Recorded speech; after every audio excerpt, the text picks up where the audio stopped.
কোনো শিক্ষা প্রতিষ্ঠান অতিরিক্ত বেতন বা ভর্তি ফি নিতে পারবে না, শিক্ষা মন্ত্রণালয়ের নির্দেশ। অমান্য করলেই ব্যবস্থা।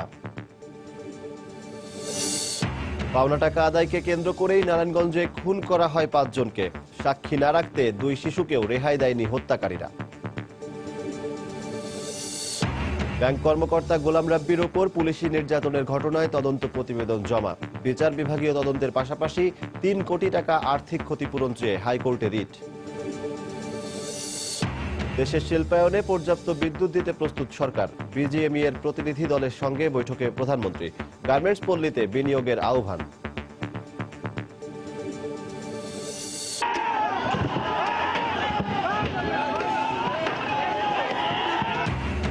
কেন্দ্রীয় কার্যালয়ের সামনে আবারও বিএনপির নেতাকর্মীদের সঙ্গে কথিত আসল বিএনপির সংঘর্ষ, ভাঙচুর, গাড়িতে আগুন।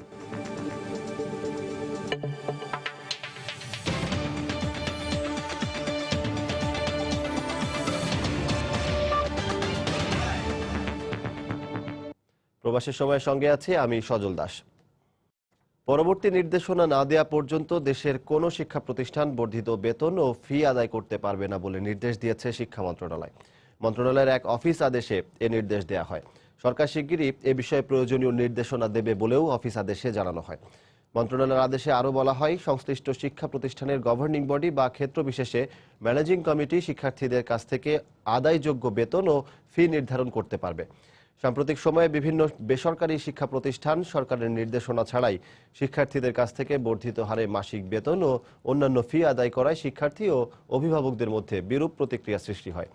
এদিকে মাধ্যমিক ও উচ্চ মাধ্যমিক শিক্ষা অধিদপ্তরের মহাপরিচালক প্রফেসর ফাহিমা খাতুন জানিয়েছেন, বেসরকারি শিক্ষা প্রতিষ্ঠানগুলো সরকারের নির্দেশনা অমান্য করলে কঠোর ব্যবস্থা নেওয়া হবে।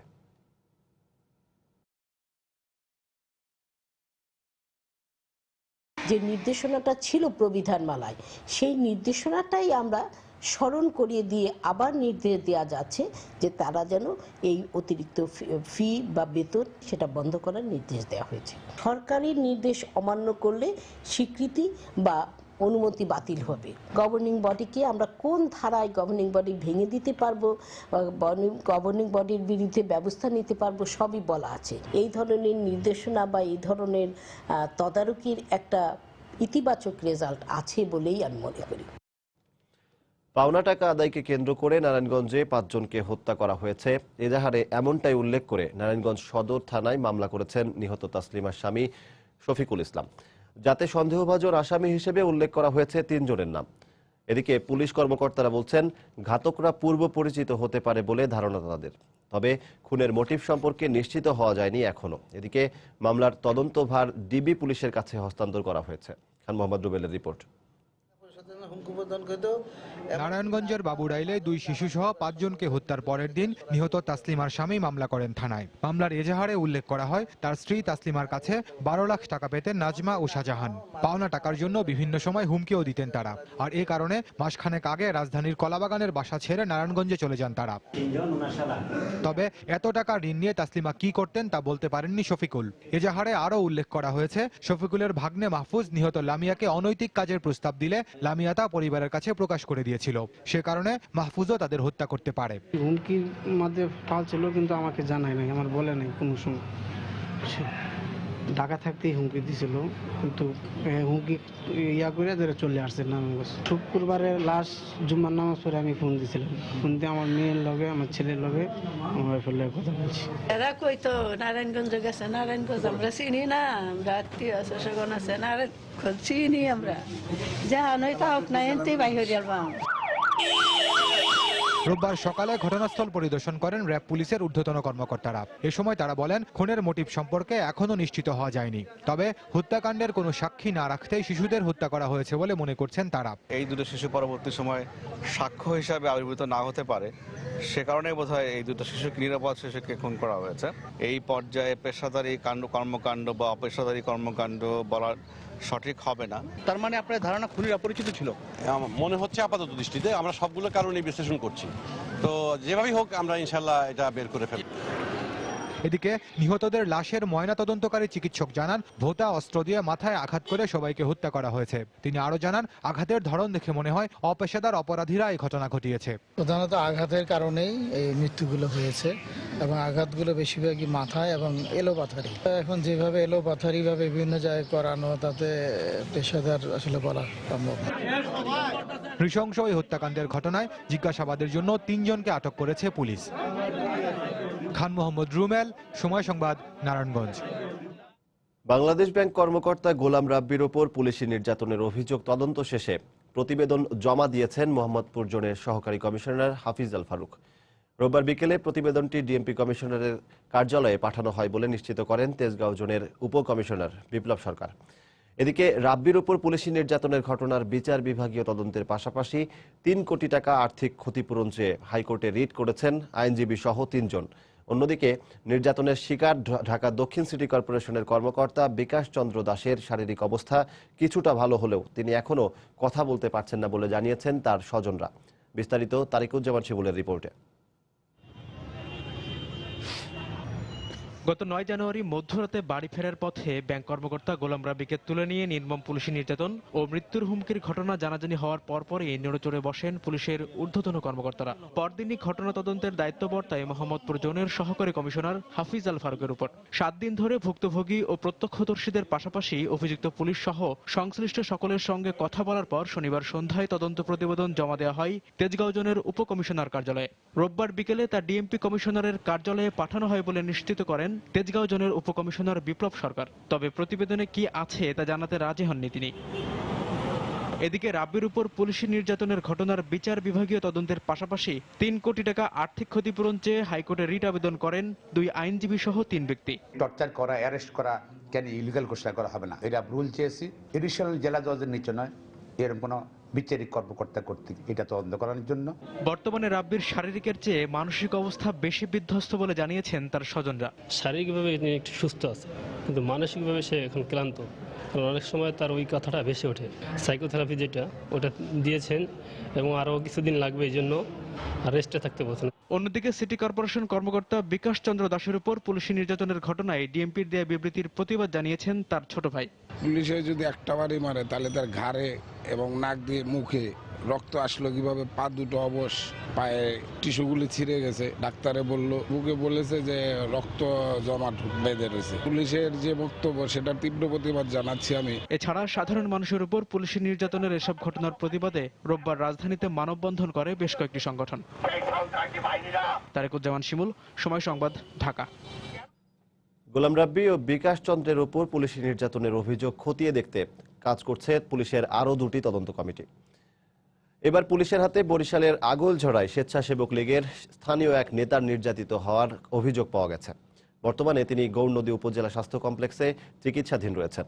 এ ঘটনায় শনিবারই পুলিশের এক কনস্টেবলকে প্রত্যাহার করা হয়েছে। তবে মূল নির্যাতনকারী ওসি মনিরুল ইসলামের শাস্তির দাবি জানিয়েছেন নির্যাতিতর স্বজনরা। মাহমুদুর নবীর তোলা ছবিতে বিস্তারিত জানাচ্ছেন ফেরদাস সোহাগ।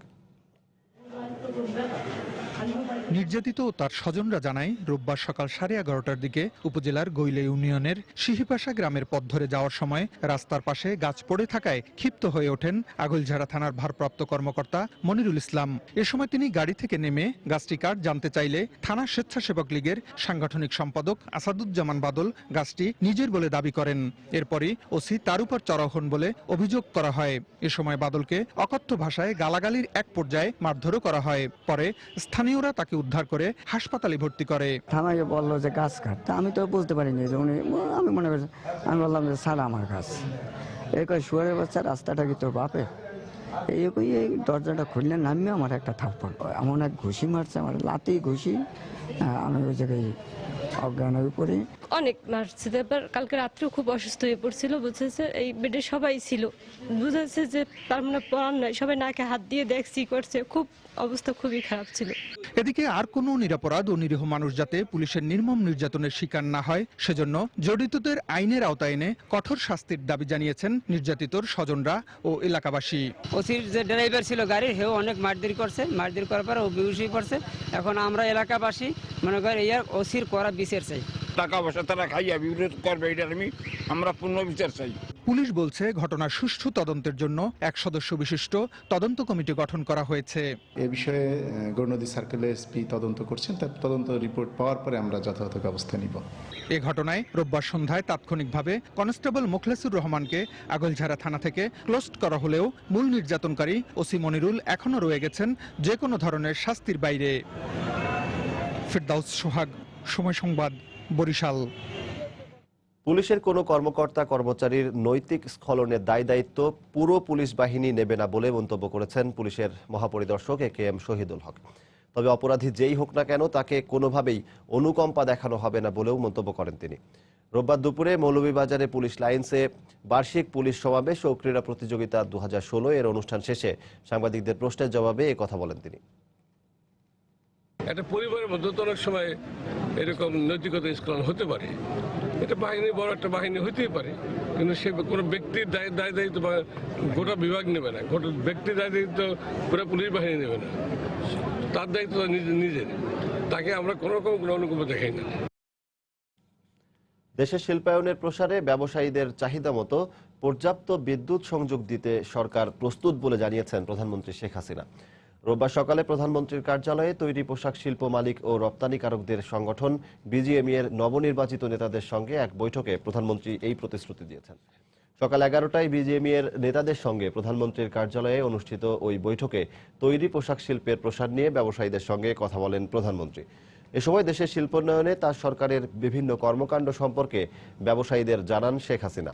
তিনি বলেন, পোশাক শিল্পের নানা ধরনের ঝুঁকি মোকাবেলায় সরকারের বিভিন্ন পরিকল্পনা রয়েছে। এছাড়া পোশাক শিল্পকে আরও এগিয়ে নিতে সরকার যে গার্মেন্টস পল্লীর জায়গা নির্ধারণ করেছে সেখানে ব্যবসায়ীদের বিনিয়োগের আহ্বানও জানান প্রধানমন্ত্রী।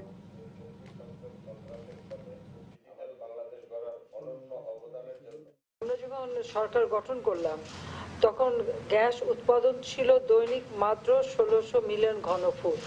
2009 সরকার গঠন করার পর এই 7 বছরে আমরা এটা বৃদ্ধি করেছি 2728 মিলিয়ন ঘনফুটে। সেটা তো সবাই ব্যবহার করছে এবং ইন্ডাস্ট্রিয়ালাইজেশন হচ্ছে। এখন কিন্তু আমার বিদ্যুতের কোনো অভাব নাই। কাজে বিদ্যুৎ যদি আপনারা আরো চান আমরা বিদ্যুৎ কিন্তু দিতে পারবো।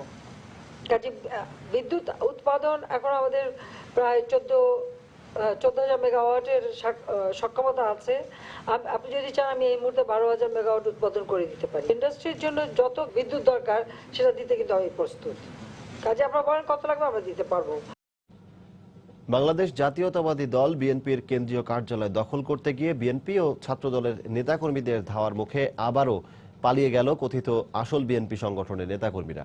এ সময় সংগঠনটির মিছিলে থাকা সাউন্ড সিস্টেমের একটি পিকআপ ভ্যান ভাঙচুরের পর আগুনে পুড়িয়ে দেওয়া হয়। ঘটনাটিকে সরকারের রাজনৈতিক কৌশল বলে সমালোচনা করেছে বিএনপি। আসল বিএনপির ব্যানারে একটি মিছিল নিয়ে রোববার বিকেল 4:45টার দিকে রাজধানীর নয়াপল্টনে বিএনপির কেন্দ্রীয় কার্যালয়ের কাছে আসতেই তাদের ধাওয়া করে বিএনপি ও এর অঙ্গ ও সহযোগী সংগঠনের নেতাকর্মীরা। ধাওয়ার মুখে মিছিলকারীরা সঙ্গে সঙ্গেই পালিয়ে যায়। এ সময় বিএনপির বিক্ষুব্ধ নেতাকর্মীরা মিছিলটির সাউন্ড সিস্টেমের পিকআপ ভ্যানে ভাঙচুর চালানোর পাশাপাশি আগুন দিয়ে তা পুড়িয়ে দেয়। এ ঘটনায় আশপাশের এলাকায় উত্তেজনা ছড়িয়ে পড়ে, বন্ধ হয়ে যায় যান চলাচল। পরে পুলিশ এসে পরিস্থিতি নিয়ন্ত্রণে আনে। ওই দিক থেকে একটা মিছিল আসছিল, হঠাৎ করে এসে আগুন ধরে দিছে, এদেরকে মারপিট করছে, এইটুকুই। তো আমি এসে তো আগুনটা নিভাইছি। আমরা শিল্পকলা থেকে পার্টি অফিসের সামনে আসছিলাম, জাস্ট একটা প্রোগ্রাম হবে, সামনে একটা ব্যানার ছিল, ওনার ব্যানার নিয়ে আসতে আসে যে সামনে এসে ওই দিয়ে যে লোকজন এসে আগুন ধরে দিল। ঘটনার পরপর নয়াপল্টন কেন্দ্রীয় কার্যালয়ে সংবাদ সম্মেলন করে বিএনপি। এ ঘটনায় সরকারের ইন্ধন রয়েছে বলে গণমাধ্যমের কাছে অভিযোগ করেন দলের যুগ্ম মহাসচিব রুহুল কবির রিজভী। সরকার গোয়েন্দাদেরকে দিয়ে পাড়া মহল্লা বস্তি থেকে টোকায়ের নেতৃত্বে দিয়ে পার্টি অফিসের সামনে দিয়ে একটা মিছিল করলেই মনে হয় মানুষ এটা বিশ্বাস করবে। এটি এই সরকারের একটি হীন কৌশল, একটি হীন অপকর্ম। আমরা এর তীব্র নিন্দা এবং প্রতিবাদ জানাচ্ছি। এ ব্যাপারে মোবাইল ফোনে যোগাযোগ করা হলে গাড়ি পোড়ানো ও হামলার প্রতিবাদ জানান কথিত আসল বিএনপি সংগঠনের নেতা কামরুল হাসান নাসিম। আজকে যারা বলবে শাসক দলের সঙ্গে বোধহয় কামরুল হাসান নাসিমের একটা প্যাকেজ আছে, আমি তাদের উদ্দেশ্যে বলতে চাই, আমি তাই হতাম তার একটা কথা থাকতো যে হ্যাঁ দায়িত্ব দিয়েছে আমি করে দিচ্ছি। এর আগে গত 2রা জানুয়ারি প্রথম দফায় বিএনপি কার্যালয় দখল করতে এসে হামলার শিকার হয়ে পালিয়ে গিয়েছিল কথিত আসল বিএনপি। সালাউদ্দিন সুমন, সময় সংবাদ, ঢাকা। প্রবাসের সময় আরো থাকছে। জাতীয় পার্টি এখন সংকটে, সরকারি না বিরোধী দলে আছে তা স্পষ্ট নয়, বললেন দলের চেয়ারম্যান ও প্রধানমন্ত্রীর বিশেষ দূত এরশাদ। আমরা কি বিরোধী দল না সরকারি দল? এই সংকট সৃষ্টি হয়েছে কেন?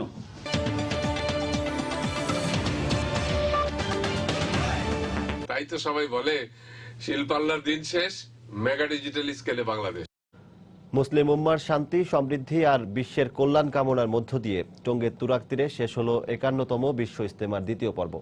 আখেরি মোনাজাতে লাখ লাখ মুসল্লি দুহাত তুলে মহান আল্লাহর দরবারে মোনাজাতে অংশ নেন। এ সময় তাদের আমিন আমিন ধ্বনিতে প্রকম্পিত হয় পুরো এলাকা। আখেরি মোনাজাতে পরিচালনা করেন তাবলিগ জামাতের মুরব্বী দিল্লির মাওলানা মোহাম্মদ সাদ। মোনাজাত শেষে দিনের দাওয়াত নিয়ে ফিরতে শুরু করেন মুসল্লিরা। ইজতেমা প্রাঙ্গণ ঘুরে এসে রিপোর্ট করছেন তাফসির বাবু।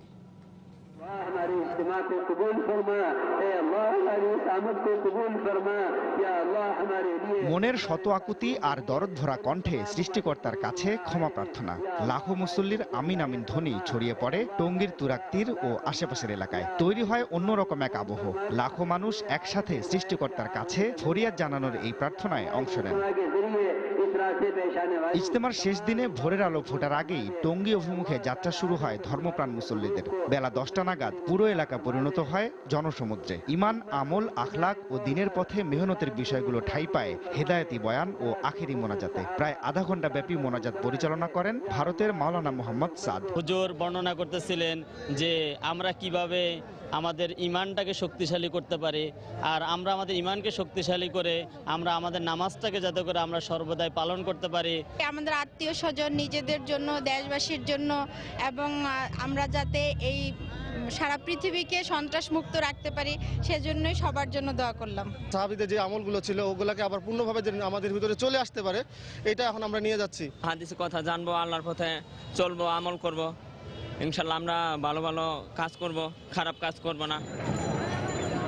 ইসলামের সঠিক অনুশীলনের শিক্ষা আর পাপ মোচনের আশায় ইজতেমায় আগত মুসল্লিরা কৃপা চেয়েছেন খোদার কাছে। নিজের গুনাহমাফ চাইছি, পরিবার পরিজনের গুনাহমাফ চাইছি, সারা উম্মতের জন্য গুনাহমাফ চাইছি।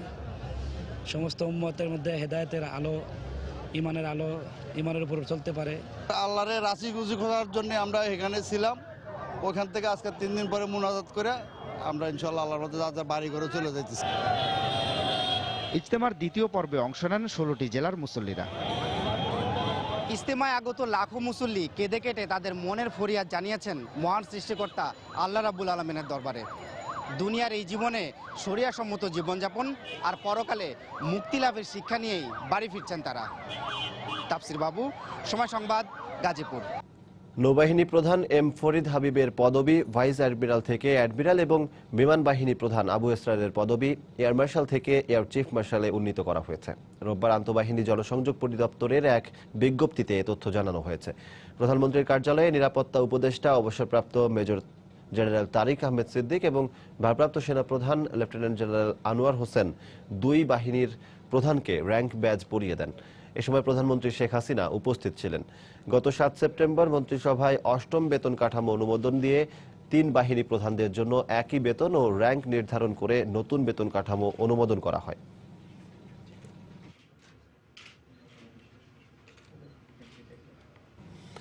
দুই দেশের জনগণের সুবিধার্থে বাংলাদেশ ও কানাডার মধ্যে সরাসরি বিমান চালুর উপর গুরুত্ব আরোপ করেছেন প্রধানমন্ত্রী শেখ হাসিনা। বাংলাদেশে কানাডার হাইকমিশনার বিনোয়েত পিয়ারে লারামি রোববার প্রধানমন্ত্রীর সঙ্গে দেখা করতে গেলে তিনি কথা বলেন। গত আগস্টে বাংলাদেশ ও কানাডার মধ্যে যাত্রী ও পণ্যবাহী বিমান চলাচলের জন্য দুই সরকারের মধ্যে একটি চুক্তির খসড়ার অনুমোদন দেয় মন্ত্রিসভা। সাক্ষাৎকালে হাইকমিশনার জানান, কানাডার নতুন প্রধানমন্ত্রী বাংলাদেশের সঙ্গে পরিবেশ ও জলবায়ু পরিবর্তন বিষয়ে কাজ করতে আগ্রহী। তিনি জানান, কানাডা মনে করে বড় ধরনের অর্থনৈতিক উন্নয়নের দিকে এগিয়ে যাচ্ছে বাংলাদেশ।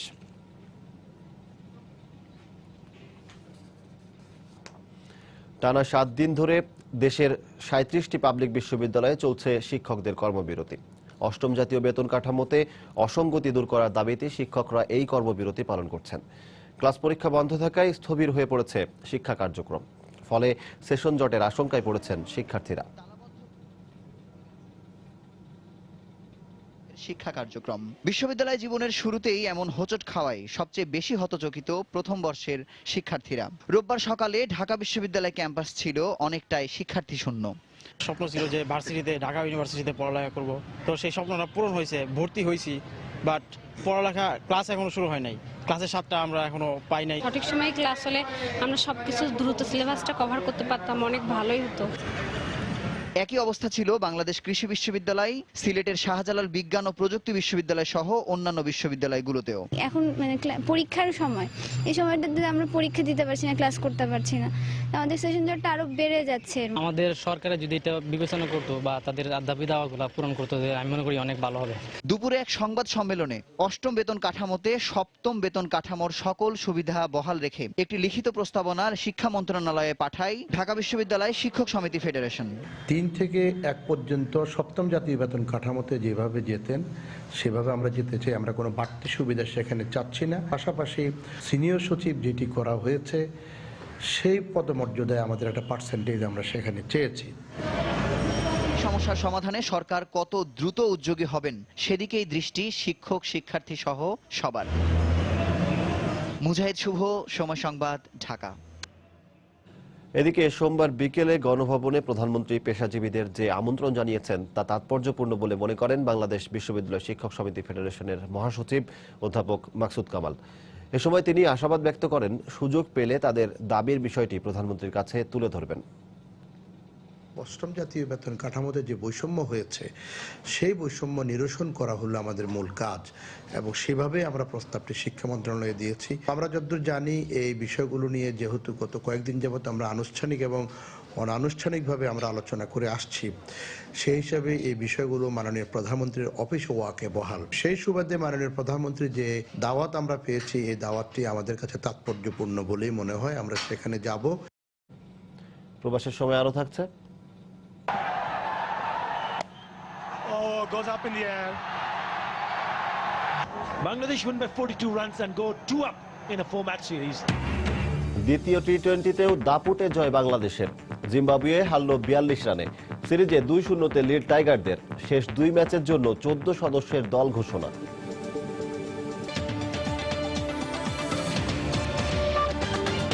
জাতীয় পার্টি গভীর সংকটে রয়েছে বলে মন্তব্য করেছেন দলটির চেয়ারম্যান ও প্রধানমন্ত্রীর বিশেষ দূত হোসেন মোহাম্মদ এরশাদ। রোববার সন্ধ্যায় রংপুরে জাপা কার্যালয়ে সাংবাদিকদের সাথে আলাপকালে তিনি এ মন্তব্য করেন।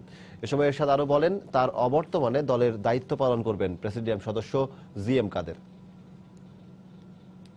নিঃসন্দেহে বলা যায় আমাদের দল জাতীয় পার্টির সংকটের মুখোমুখি। আমরা কি বিরোধী দল না সরকারি দল? আমরা কোথায় আছি আমি নিজেই জানি না। দলের 3 জন মন্ত্রী মন্ত্রিসভা আছেন, আমি প্রধানমন্ত্রীর বিশেষ দূত। এই থাকা অবস্থায় জাতীয় পার্টিকে বিরোধী দল হিসাবে গণ্য করা সম্ভব নয়। আমি যতদিন বেঁচে থাকবো জাতীয় পার্টির চেয়ারম্যান থাকবো, এবং আমার অবর্তমানে এই পার্টির দায়িত্ব গ্রহণ করবে গোলাম কাদের। আগামী 31শে মার্চ ঐতিহাসিক সোহরাওয়ার্দী উদ্যানে 195 পাকিস্তানি যুদ্ধাপরাধীর প্রতীকী বিচারের ঘোষণা দিয়েছে আন্তর্জাতিক যুদ্ধাপরাধ গণবিচার আন্দোলনের নেতারা। রোববার সকালে ঢাকা রিপোর্টার্স ইউনিটি মিলনায়তনে সংবাদ সম্মেলনে এ কথা জানান তারা। যুদ্ধাপরাধীদের বিচার বানচালের অপচেষ্টা বন্ধ, ইতিহাস বিকৃতি বন্ধ করতে জেনোসাইড ডিনায়াল ল প্রবর্তন, হামিদুর রহমান কমিশনের রিপোর্ট প্রকাশ এবং দেশে ধর্মের নামে সহিংসতা বন্ধের উপর গুরুত্ব দেয়া হবে বলে জানান আন্দোলনের আহ্বায়ক শাহজাহান খান। পাশাপাশি সাম্প্রতিক সময়ে পাকিস্তানিদের আচরণ বিবেচনায় নিয়ে কূটনৈতিক সম্পর্কের বিষয়ে প্রয়োজনীয় পদক্ষেপ নিতে সরকারের কাছে দাবি জানান তারা।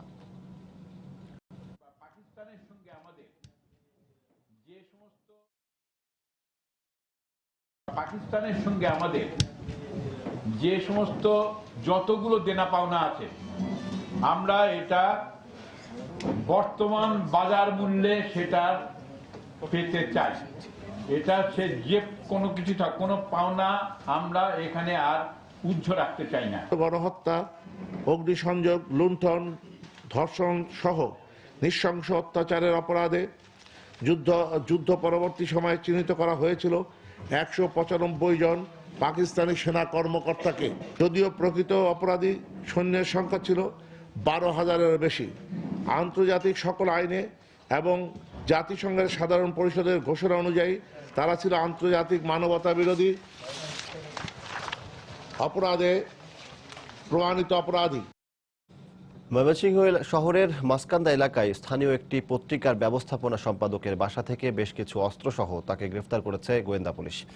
রোববার ভোর 5টার দিকে গোয়েন্দা পুলিশের একটি দল তাকে বাসা থেকে আটক করে। বিস্তারিত জানাচ্ছেন হারুনুর রশিদ।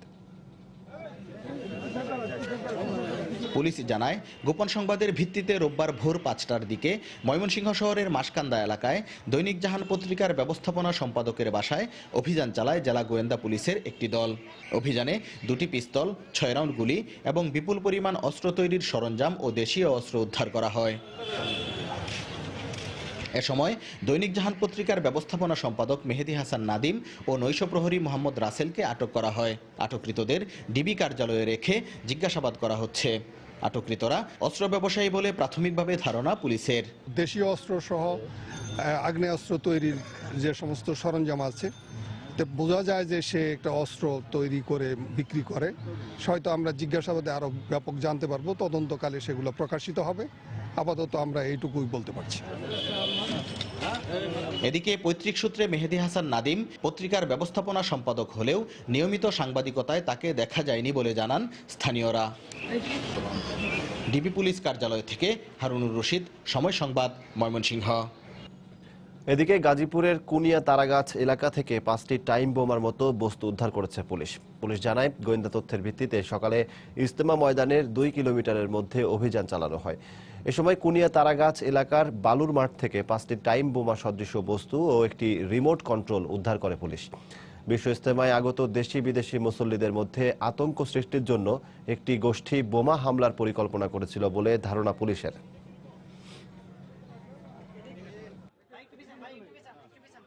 কুনিয়া তারগাছ যে বালুর মাঠে অভিযান চালিয়ে এবং তল্লাশি করে আমরা সেখান থেকে 5টি বোমা, 5টি টাইম বোমা এবং একটি রিমোট কন্ট্রোল আমরা উদ্ধার করেছি।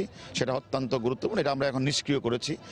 তবে এটা উদ্দেশ্য ছিল, আমার মনে হয় যে এই যে মুসল্লির লক্ষ লক্ষ মুসল্লিরা যে আসছে এই বিশ্ব ইজতেমায় স্বতঃস্ফূর্তভাবে আসছে, তাদের জনমনে আতঙ্ক করার জন্যই বোধহয় একটা গোষ্ঠী এটা করার চেষ্টা করছিল। 21শে বইমেলাকে ঘিরে কর্মব্যস্ত দিন পার করছেন ছাপাখানার কারিগররা। পাঠক আকর্ষণে কারিগরদের পাশাপাশি ব্যস্ততা বেড়েছে প্রকাশকদেরও। রাজধানীর বাংলা বাজারে প্রকাশনীর দোকানগুলোতে ইতোমধ্যেই শোভা পাচ্ছে নতুন বই। আসছে বইমেলায় নিরাপত্তার পাশাপাশি দেশের রাজনৈতিক স্থিতিশীলতা বজায় থাকলে বিগত কয়েক বছরের ক্ষতি পুষিয়ে নেওয়া সম্ভব হবে বলে আশা করছেন প্রকাশকরা। মুজাহিদ শুভর আরও একটি রিপোর্ট। যেন আর বিরতি নেই ছাপাখানার।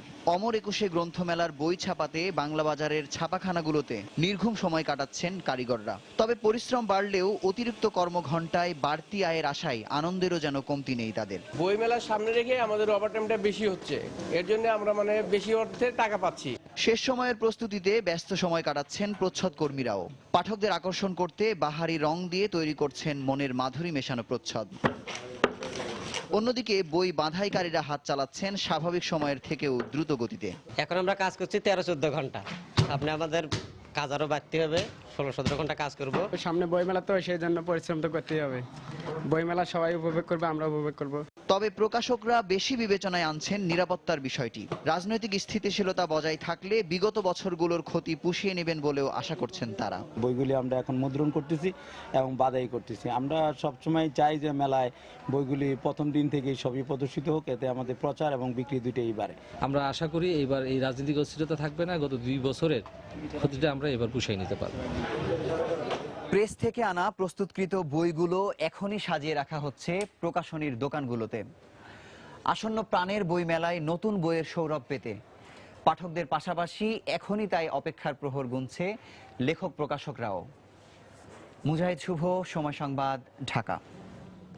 ঢাকা শহরকে বসবাসের উপযুক্ত করতে আবারও সবার সহযোগিতা চাইলেন দক্ষিণ সিটি কর্পোরেশনের মেয়র সাইদ খোকন। এ সময় ঢাকাবাসীর প্রত্যেককেই মেয়রের ভূমিকা পালন করার আহ্বান জানান তিনি।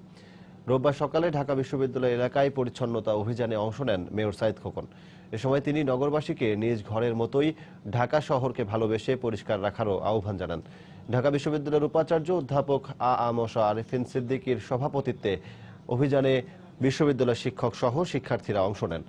এ সময় শিগগিরই ঢাকা শহরের সব সড়কে পরিবেশ বান্ধব লাইট লাগানো হবে বলেও জানান সাইদ খোকন। আপনারা জেনে অত্যন্ত আনন্দিত।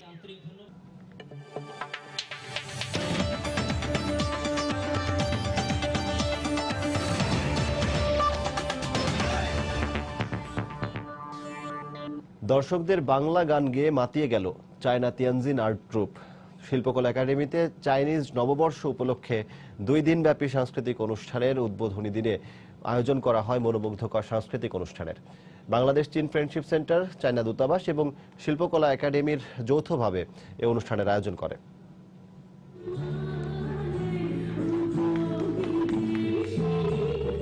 একজন বিদেশিনীর কণ্ঠে বাংলা গান। রোববার সন্ধ্যায় ঢাকার দর্শকদের বাংলায় গান গেয়ে মুগ্ধ করলেন চীনের এই শিল্পী। শিল্পকলা একাডেমির জাতীয় নাট্যশালার মূল আয়োজনটা ছিল চায়না নববর্ষ উপলক্ষে চায়না তিয়ানজিন আর্ট ট্রুপের পরিবেশনা।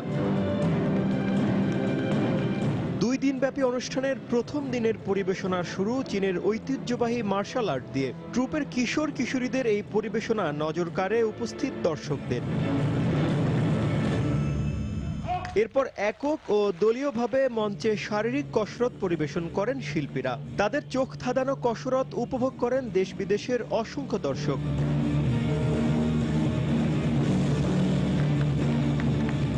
অনুষ্ঠানের শেষ পর্যায়ে শ্বাসরুদ্ধকর কসরত পরিবেশন করেন হু চং। মঞ্চে 1 চাকার সাইকেলে চেপে তার অসাধারণ শারীরিক দক্ষতা দর্শকদের পাওনাটা 16 আনায় বুঝিয়ে দিয়েছে।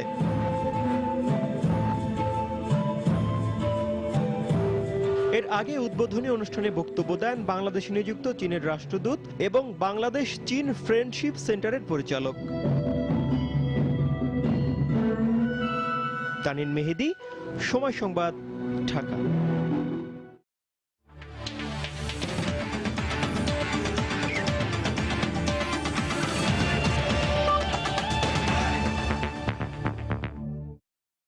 বাংলাদেশ জিম্বাবুয়ে টি-20 সিরিজের খবর। দ্বিতীয় ম্যাচেও দাপুটে জয় পেয়েছে বাংলাদেশ। জিম্বাবুয়েকে 42 রানে হারিয়ে 4 ম্যাচ সিরিজে 2-0-তে এগিয়ে গেল টাইগাররা। খুলনায় আগে ব্যাট করে 3 উইকেটে 167 রানের চ্যালেঞ্জিং স্কোর পায় স্বাগতিকরা। জবাবে সাব্বিরের দুর্দান্ত বোলিংয়ে 8 উইকেটে 125 রান করে জিম্বাবুয়ে। অলরাউন্ড পারফরম্যান্সের জন্য ম্যাচ সেরা হয়েছেন সাব্বির রহমান। টস নামে ভাগ্য পরীক্ষায় জিতে তামিম আর সুমোর ব্যাটে ভালো শুরু বাংলাদেশের, কিন্তু টাইগারদের ওপেনিং জুটি টেকসই হয়নি বেশি সময়। তাই দলীয় 45 রানে ব্যক্তিগত 23-এর ঘরে প্যাভিলিয়নে দেশ সেরা ওপেনার তামিম ইকবাল। এরপর উইকেটের চারপাশে সৌরভ ছড়াতে থাকেন সৌম্য সরকার। তবে দারুণ খেলতে থাকা সৌম্য নিজের ইনিংসটা লম্বা করতে পারেননি বেশি দূর। থামেন 33 বলে 4 বাউন্ডারি ও 3 ওভার বাউন্ডারিতে ঝকঝকে 43 রানের এক ইনিংস খেলে। এর পরপরই মাহমুদুল্লাহ আউট হলে কিছুটা চাপে পড়ে স্বাগতিকরা, কিন্তু চতুর্থ উইকেটে সাব্বির ও মুশফিক মিলে অতিথিদের উল্লাস বিষাদে পরিণত করেন উইকেটের চারপাশে রানের ফোয়ারা ছুটিয়ে। এই দুয়ের ব্যাটিং তাণ্ডবে বড় সংগ্রহের স্বপ্ন দেখে গ্যালারির সমর্থকেরা, কিন্তু হ্যামস্ট্রিং ইনজুরির কারণে ব্যক্তিগত 24 রান করে মাঠ ছাড়তে হয় মুশফিককে। বাকিটা সময়ে সাব্বির ও সাকিবের ব্যাটে মেতেছিল রান উৎসব। শেষ পর্যন্ত সাব্বিরের 43 ও সাকিবের 27 রানে চড়ে 167 রানের ফাইটিং স্কোর পায় টাইগাররা। জবাব দিতে নেমে আস্কিং রান রেটের সাথে পাল্লা দিয়ে দাপটে শুরু জিম্বাবুয়ের। আগ্রাসী অধিনায়ক মাসাকাজ্জা মাশরাফির 1 ওভারে 2 বার জীবন পাওয়ায় পাওয়ার প্লের 6 ওভারে তুলে নেন 45 রান। তবে ম্যাচের পরের ওভারেই দলীয় 50 রানে স্ট্যাম্প ভাঙেন সিওয়ান্দার, কিন্তু তাতেও থামছিল না মাসাকাজ্জার ব্যাটিং প্রতাপ। তবে আবারও মাশরাফির বুদ্ধিদীপ্ত অধিনায়কত্ব।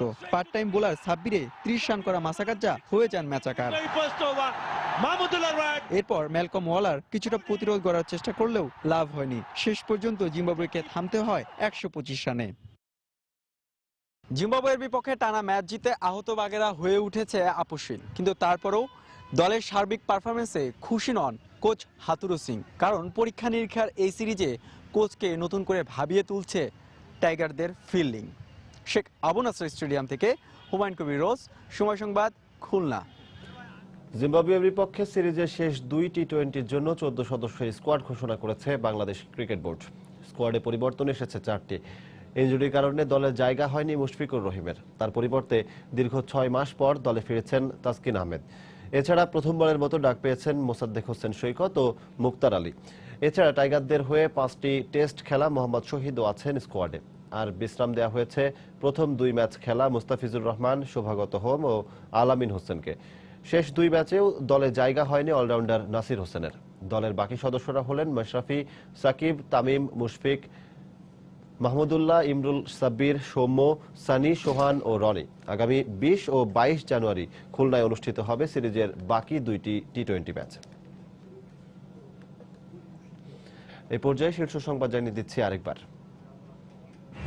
কোন শিক্ষা প্রতিষ্ঠান অতিরিক্ত বেতন বা ভর্তি ফি নিতে পারবে না, শিক্ষা মন্ত্রণালয়ের নির্দেশ। অমান্য করলেই ব্যবস্থা। পাওনা টাকা আদায়কে কেন্দ্র করেই নারায়ণগঞ্জে খুন করা হয় 5 জনকে। সাক্ষী না রাখতে 2 শিশুকেও রেহাই দেয়নি হত্যাকারীরা। ব্যাংক কর্মকর্তা গোলাম রাব্বির ওপর পুলিশি নির্যাতনের ঘটনায় তদন্ত প্রতিবেদন জমা। বিচার বিভাগীয় তদন্তের পাশাপাশি 3 কোটি টাকা আর্থিক ক্ষতিপূরণ চেয়ে হাইকোর্টে রিট।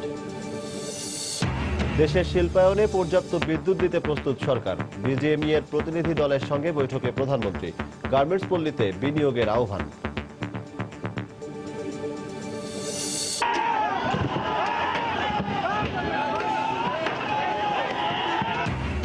কেন্দ্রীয় কার্যালয়ের সামনে আবারও বিএনপির নেতাকর্মীদের সঙ্গে কথিত আসল বিএনপির সংঘর্ষ, ভাঙচুর, গাড়িতে আগুন। এই ছিল প্রবাসের সময়। যে কোনো খবর পেতে ভিজিট করুন সময়নিউজ.tv। যে কোনো বাংলা লিংক, রবি ও সিটিসেল নম্বর থেকে সময় সংবাদের খবর, অনুষ্ঠান সূচি জানতে এবং যে কোনো তথ্য সময় সংবাদকে জানাতে ডায়াল করুন 16242 নম্বরে। এছাড়া এইমাত্র পাওয়া খবর আপনার মোবাইলে পেতে SMS করুন *SM লিখে পাঠিয়ে দিন 16242 নম্বরে। সঙ্গে থাকুন সময়ের।